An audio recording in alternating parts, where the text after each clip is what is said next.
Guna mencapai lahan pisang abaka milik warga yang ada di Desa Esang, Tentara Manunggal masuk desa bangun akses jalan sepanjang 1,450 km.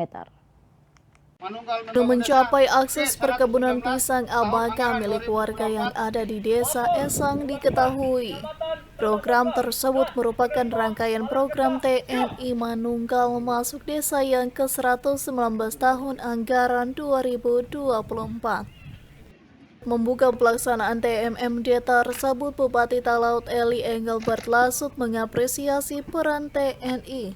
Dalam hal ini Kodim 1312 Talaut yang mengalokasikan program serta anggaran tersebut.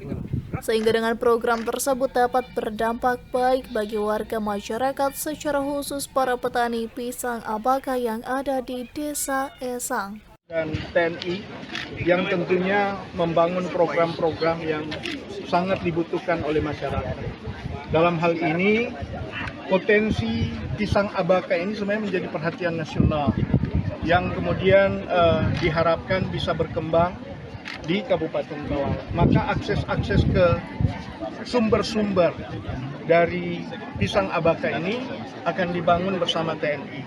Semoga ini kemudian dampaknya akan berdampak secara ekonomis, dan kita harapkan ini adalah bagian dari upaya TNI dan Polri serta pemerintah daerah dan semua yang terkait dalam upaya kita untuk melakukan pencegahan dampak inflasi, ancaman kemiskinan karena daya beli yang menurun.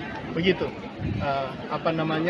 dampak dari TMMD yang dilakukan pada saat ini. Nantinya sebanyak kurang lebih 150 personil TNI tersebut akan melakukan pekerjaan perintisan jalan hingga 20 Maret 2024 mendatang. Diketahui serat pohon pisang abaka merupakan salah satu bahan utama pembuatan mata uang dolar, sehingga pemerintah pun terus berupaya memberdayakan para petani pisang abaka, secara khusus yang ada di Desa Esang, Kabupaten Talaut. Dari Talaut, Alfred Manu melaporkan untuk Kawanwa TV.